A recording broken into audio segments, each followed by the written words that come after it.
अरे कन्हैया भैया जोहार। अरे जोहार गीता दी। अरे किशन भैया नजर नहीं आ रहे। अब क्या बताएं दीदी, तो किशन दादी ना एकदम अजबे है। हमको तो समय से बुला लिया और अपने हैं कि गायब हैं। अच्छा चलिए, वो तो खैर आ ही जाएंगे, पहले कार्यक्रम तो शुरू कर ले। हाँ बिल्कुल बिल्कुल दीदी। हाँ तो किसान भाई बहनों, कृषि दर्शन के इस अंक में आप सभी का हार्दिक स्वागत है। लेकिन सबसे पहले आप देखिए खबरें खेती की।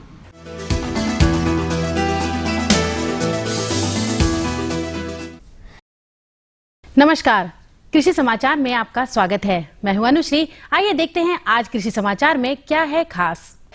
मुर्गी पालन व्यवसाय को नई दिशा दे रहा है राष्ट्रीय कृषि विकास योजना। राज्य के किसान अब अपनी भाषा में पा सकेंगे कृषि संबंधी जानकारियां। सिंचाई के लिए बेहतर उपकरण है ओपन मिल समरसेबल पंप।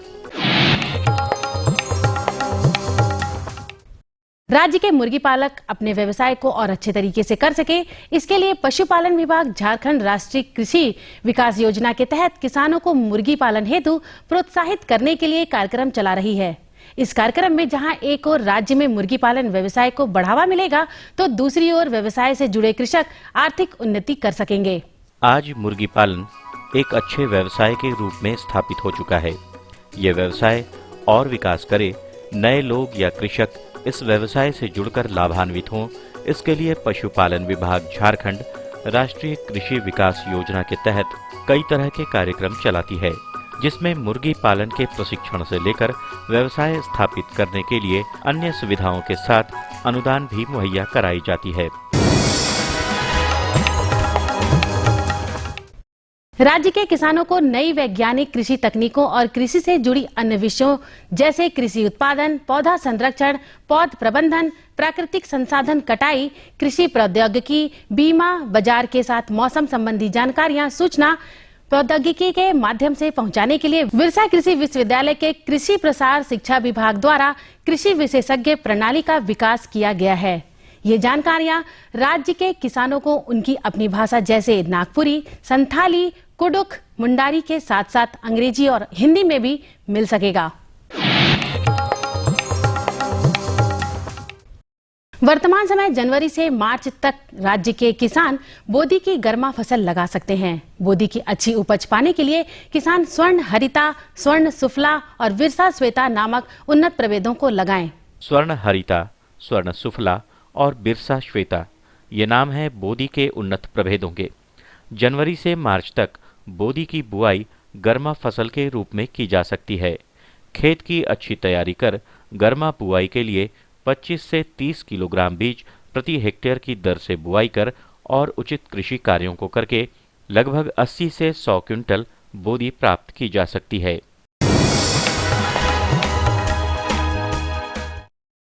खरपतवार किसी भी फसल के लिए हानिकारक होते हैं। ये पौधे को मिलने वाले पोषक तत्व ग्रहण कर लेते हैं, जिससे फसल की पैदावार पर प्रभाव पड़ता है। साथ ही उपज और गुणवत्ता में भी कमी आ जाती है। गेहूं की फसल में भी कई तरह के खरपतवार निकलते हैं। तो किस प्रकार के खरपतवार के लिए कौन सी दवा का प्रयोग करें, आइए जानते हैं बेहतर तकनीक में। किसान भाइयों, आपको सलाह दी जाती है कि गेहूं की फसल में अगर खरपतवार का प्रकोप ज़्यादा हो तो आप जो है अगर हाथ से निराई न कर सकते हो तो दो दवा है। एक तो चौड़ी पत्ती के लिए, जो कि जैसे बथुआ आपका है तो उसके लिए 2,4-D नामक एक दवा होती है, जो कि 625 ग्राम प्रति हेक्टेयर की दर से पानी में मिलाकर, और 1 हेक्टेयर के लिए करीब 600 लीटर पानी लगता है। और नैपसैक स्प्रेयर जो कि पीठ पे रख के जो मशीन चलाई जाती है उसमें घोल बनाकर उसका छिड़काव करें। और ये छिड़काव जो है गेहूं बोने के 30 दिन के अंदर अवश्य कर दें।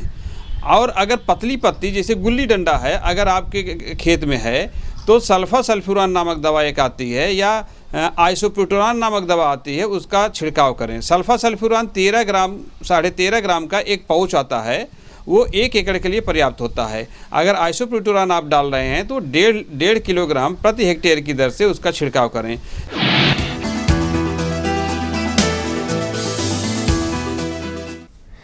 खेती बाड़ी में सिंचाई कार्य को आसानी से करने के लिए किसान ओपन मिल समरसेबल पंप का इस्तेमाल कर सकते हैं। यह पंप गहरे कुओं, तालाब और नहर इत्यादि से पानी खींचकर खेतों तक पहुंचाने में सक्षम है।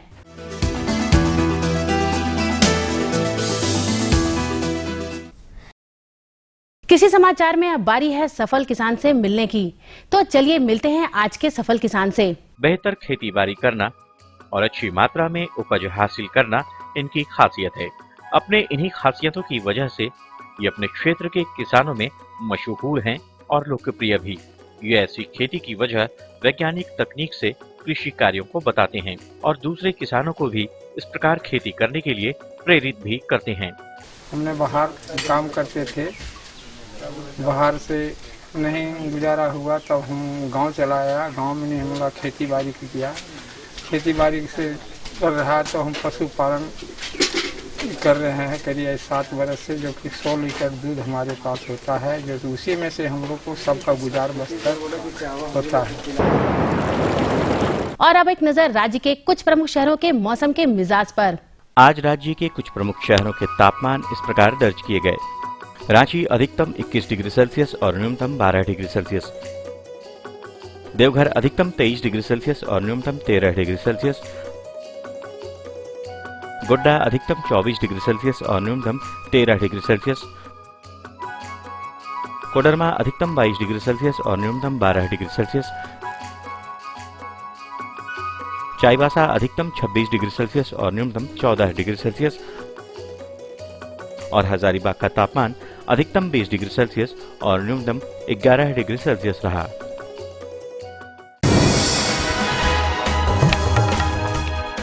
और अब मंडी भाव में आइए नजर डालते हैं अनाजों के भाव पर। राज्य की खाद्यान्न मंडियों में पिछले कुछ समय से चली आ रही तेजी में थोड़ी नरमी देखने को मिल रही है।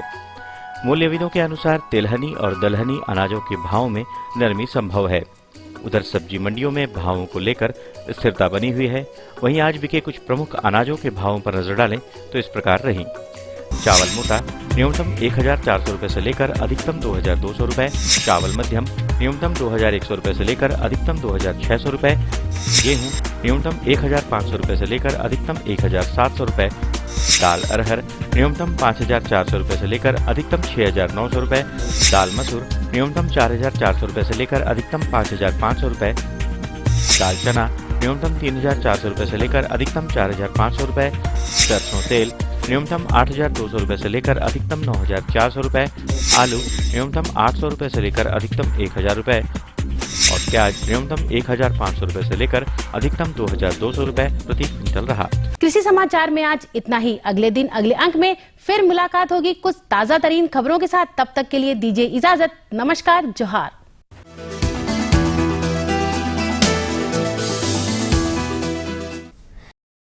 तो किसान भाई बहनों, खबरी खेती के अंतर्गत आपने देखा मंडी भाव, मौसम का हाल और वैज्ञानिक उपकरण और तकनीक की जानकारियाँ। फिलहाल हो चला है समय एक छोटे से विराम का। अरे रुको रुको, अरे अरे किशन भैया, अरे करे ए दीदी, अपन आवे कर हाल बात बता। पहले लेवा की को विराम और ईमान देखिए को संदेश। ये लो और बताओ बस। अरे ये क्या भैया जी, बस इतनी सी रासायनिक खाद? किसानी छोड़ रहे हो क्या? किसानी नहीं, नादानी छोड़ रहे हैं। मिट्टी की जांच कराई है।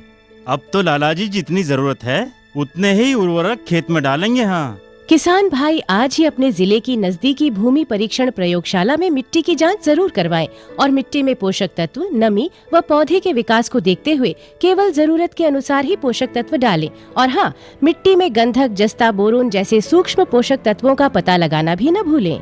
उर्वरक और जैविक खाद के सही उपयोग से भूमि का उपजाऊपन बनाए रखें, उत्पादकता बढ़ाएं, खर्चा घटाएं और बहुमूल्य विदेशी मुद्रा बचाने में भी सहयोग दें। और हाँ, धीमी गति से नाइट्रोजन उपलब्ध कराने वाले उर्वरकों जैसे नीम लेपित यूरिया को प्राथमिकता दें और यूरिया का पत्तों पर छिड़काव करें। अरे वाह, तू तो सचमुच समझदार हो गया रे। अधिक जानकारी के लिए संपर्क करें जिला कृषि अधिकारी या किसान कॉल सेंटर।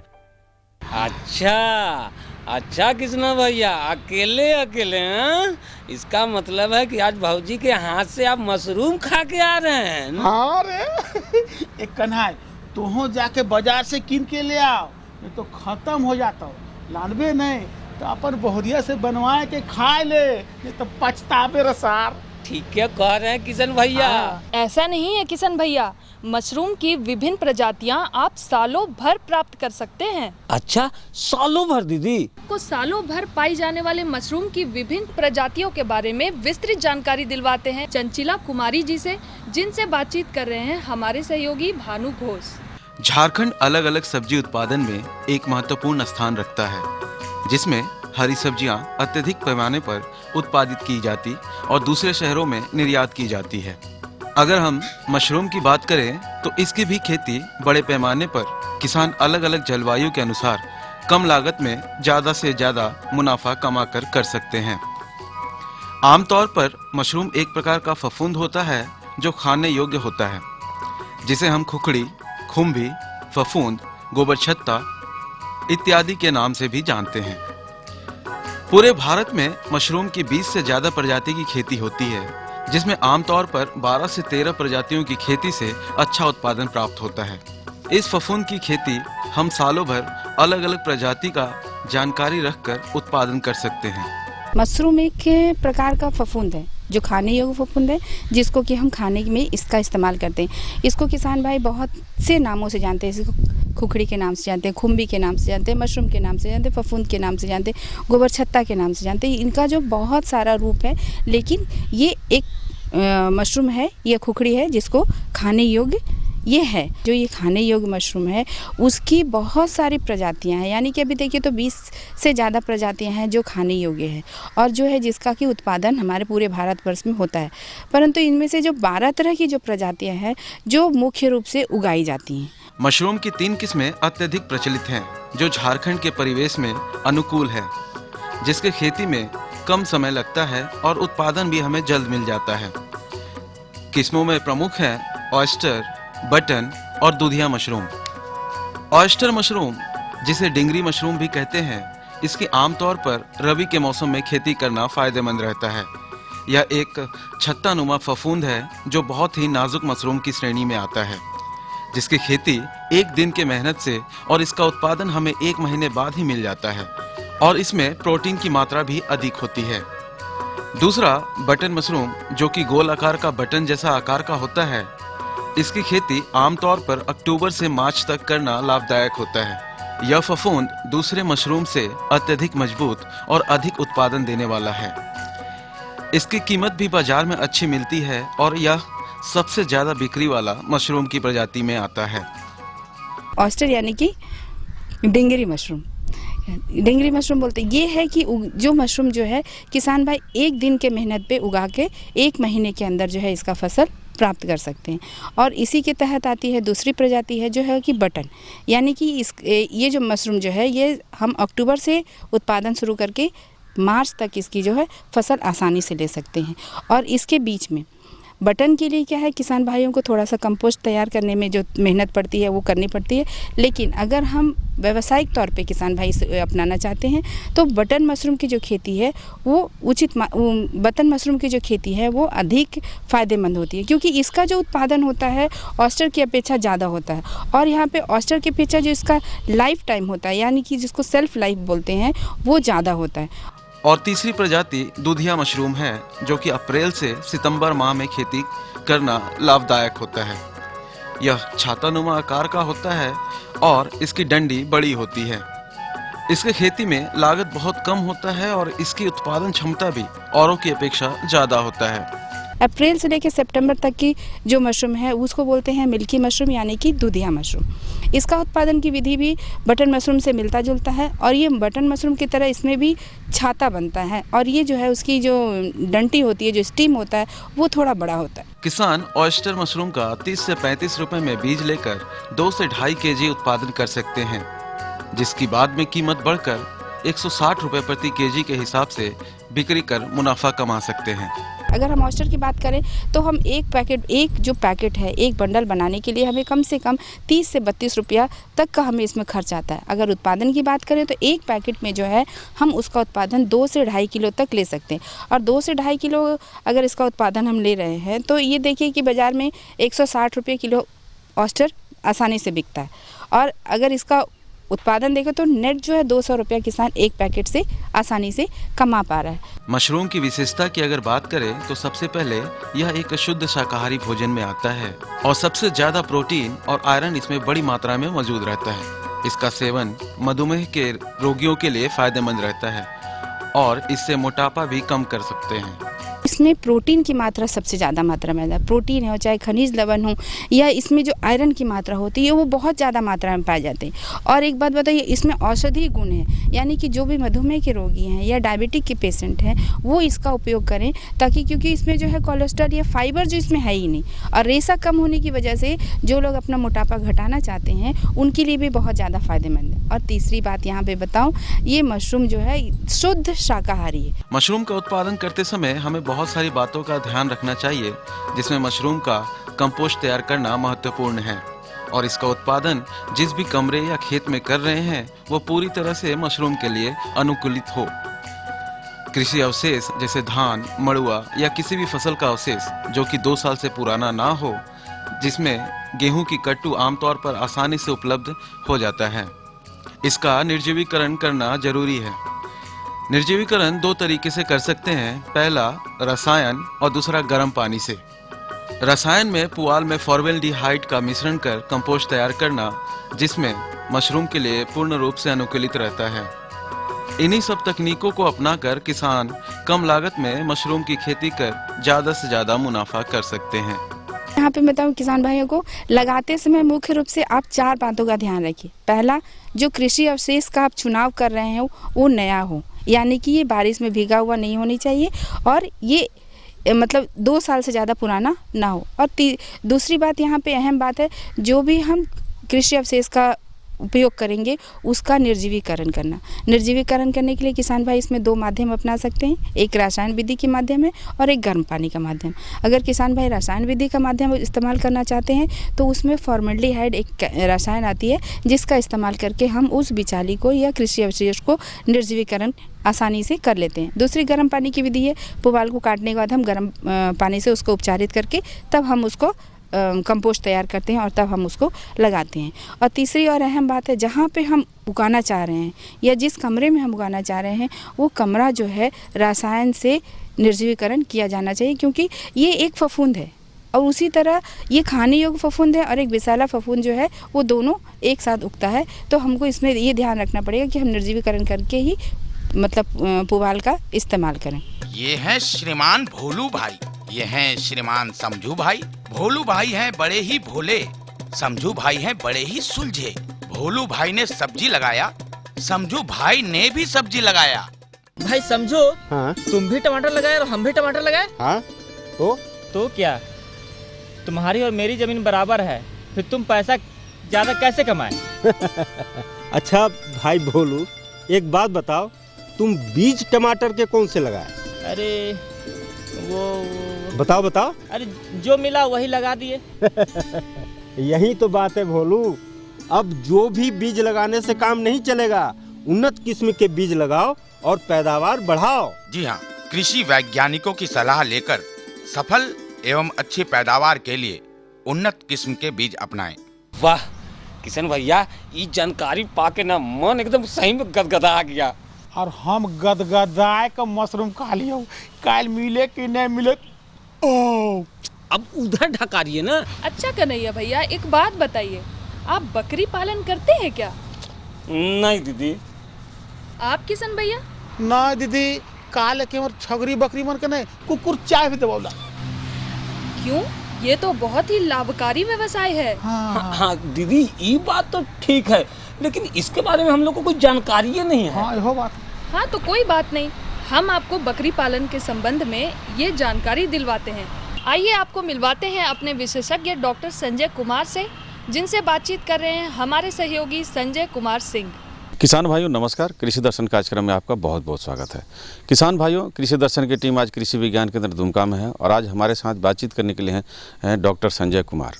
ये हमें जानकारी देंगे कि बकरियों में होने वाली समस्या और उसका निदान कैसे पाया जाए। आइए सबसे पहले इनका स्वागत करते हैं। डॉक्टर साहब, आपका हमारे कार्यक्रम में बहुत बहुत स्वागत है। नमस्कार किसान भाई। जैसा कि आप जानते हैं कि बकरी को गरीबों की गाय के भी कहा जाता है, क्योंकि इनके आय का एक मुख्य स्रोत आपका यहाँ के संथाल एरिया में बकरी है।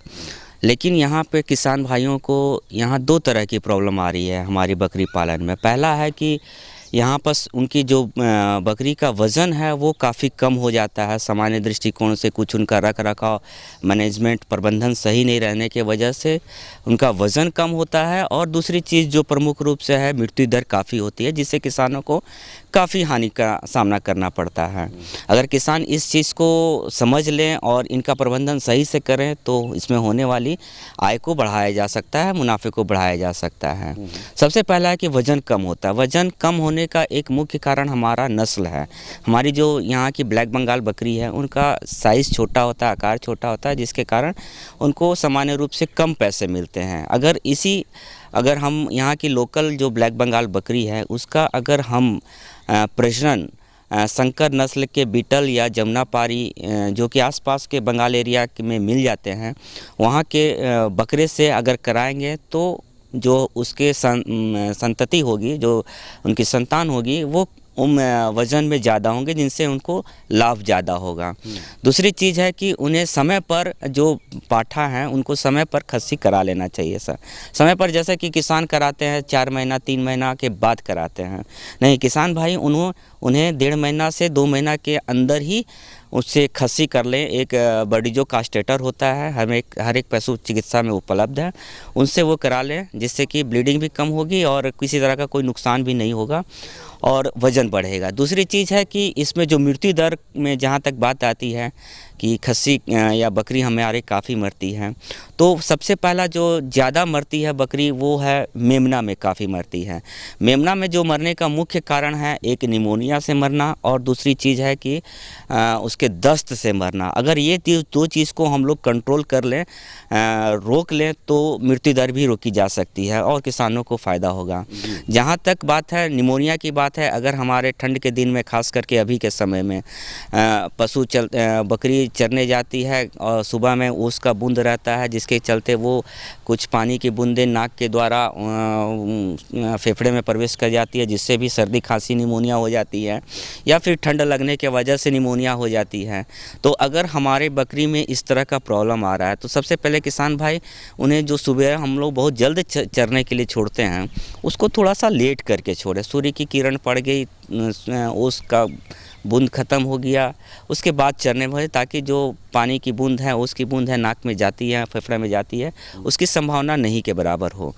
दूसरी चीज़ है कि जो संक्रमण के चलते या ठंड के वजह से निमोनिया हो रही है, तो आप ऐसा कर सकते हैं कि रात के समय में खास करके जो ठंड हवा से निमोनिया होती है, इससे बचने के लिए आप बकरी के बच्चे को कुछ फटे कपड़े या पुआल या फिर बोरा से उसको खास करके छाती के आसपास वक्ष में ढक के रखें और रोशनी की थोड़ा सा गर्मी की अलाव की व्यवस्था भी कर दें। रात में समय में डायरेक्ट अगर किसी रोशनदान से, खिड़की से या दरवाजे से ठंड हवा आ रही है तो उसको रोकने के प्रबंध करें। और अगर इसके बावजूद भी अगर होती है तो आप अलसी का तेल, तारपीन का तेल, उसमें कपूर मिला के छाती पर रगड़ेंगे तो वो उसका कुछ हद तक वो जो धड़कन है, जो पल्स रेट है बढ़ती है, ये सब कम किया जा सकता है। तो क्रॉस ब्रीडिंग के जो बच्चे जो होंगे, संतान जो होंगी, ये रोग रोधी होंगे क्या? नहीं, इसका है कि वजन बढ़ता है। दूसरी चीज़ है जो क्रॉस ब्रीडिंग में ये संभावना रहती है, जैसे हम लोग बीटल और जमुनापारी की बात करते हैं तो उनकी जो बच्चे होते हैं संख्या में एक ही बच्चे होते हैं और साल में एक ही बच्चे देते हैं। लेकिन उसकी अपेक्षा हमारी अगर लोकल ब्लैक बंगाल में है तो 2 साल में 3 बार दे देती हैं। मतलब फ्रीक्वेंसी आपकी बच्चा देने की बढ़ जाती है, साथ में बच्चे की संख्या भी आपकी एवरेज 2 रहती है या कभी कभी 3 भी हो जाती है, तो ये फ़ायदा होता है। दूसरी चीज़ है जो मरता है दस्त के वजह से, तो दस्त को किसान बहुत हल्के में लेते हैं, उसके उपचार नहीं करते हैं, सोचते हैं कि ठीक है, ठीक हो जाएगा, लेकिन ऐसा देखा नहीं गया है और उससे खास करके बच्चे काफ़ी मेमने काफ़ी मरते हैं। तो जब भी आपको बच्चे में दस्त की नज़र आती है, उसके पीछे में आपको पतला पैखाना, पीला रंग के सटे हुए हैं, बहुत कर रहे हैं, तो तुरंत पशु चिकित्सक से सलाह लेके आप इलाज कराएं। अगर संभव नहीं है तो आप आयुर्वेदिक एक नेबलोन होता है या डायरोक होता है, इसकी आप 100 ग्राम की एक टीका होता है जो आप 5 से 10 ग्राम उसको आप बकरी को, मेमने को खिला के उसको आप दस्त को रोक सकते हैं। एंटीबायोटिक में जहाँ तक बात है तो ऑक्सीटेट्रासाइक्लिन या इंडोफ्लोक्सासिन का एंटीबायोटिक हम लोग, लेकिन किसान भाई पशु चिकित्सक से सलाह लेके ही एंटीबायोटिक का ये करके उपयोग करेंगे। और जैसे कि इसमें एक और बीमारी लगती है बड़े बकरियों में, खास करके स्वस्थ पशुओं में हमारे देखा जाता है इंट्रोटॉक्सीमिया। इंट्रोटॉक्सीमिया से भी बकरी काफ़ी मरती है यहाँ के रीजन में। इसका लक्षण है कि बकरी आपको दिन भर तो चरी है, शाम को आप आइएगा तो देखिएगा कि वो खास करके शाम और रात में लेट गई है, बहुत आवाज़ कर रही है, मुंडी घुमाई हुई है, पैर एकदम पीछे फेंक देती है और 1 से 2 घंटा के अंदर मर जाती है। तो पशुपालकों को सलाह दी जाती है कि इंट्रोटॉक्सीमिया का टीका अपने पशुओं में जब 3 महीना का होता है तो उसे ज़रूर लगवा लें। 15 दिन के बाद बूस्टर का डोज लगाएं और फिर उसके बाद हर 1 साल के अंतराल पर इंट्रोटॉक्सीमिया का टीका लगाएं। और इसके अलावा अभी के सीज़न में PPR का रोग भी होता है, तो पशुपालकों को आग्रह है कि वे PPR का भी टीका अपने बकरियों में ज़रूर से ज़रूर लगाएं। और PPR का जो टीका लगाइएगा वो मेमने को या जो गर्भवती है या जो रोगी इस रोग से ग्रसित है, इस तीनों अवस्था को छोड़कर ही टीका PPR का लगाएंगे। डॉक्टर साहब, आप हमारे कार्यक्रम में आए इसके लिए आपका बहुत बहुत धन्यवाद। धन्यवाद। कारे कन्हाई, हाँ दादा, अब करबे नहीं बकरी पालन? हाँ दादा, एकदम जरूर। हाँ, जानकारी हो तो हर चीज आसान हो जाती है। हाँ दीदी, ठीक है कहा थी। हाँ तो किसान भाई बहन मन देखते रहू रौरे मन कृषि पर आधारित ये कार्यक्रम, और हम इसी तरह देते रहेंगे आपको महत्वपूर्ण जानकारियाँ। तो कृषि संबंधी कोई भी समस्या या प्रश्न हो तो आप हमें लिख सकते हैं। हमारा पता है कार्यक्रम कृषि दर्शन, कृषि प्रकोष्ठ द्वारा उप महानिदेशक, दूरदर्शन केंद्र, रातू रोड, रांची। हमारी पिन संख्या है 834001। इसी के साथ मुझे किसना भैया और कन्हैया भैया को दीजिए इजाजत। जोहार। जोहार।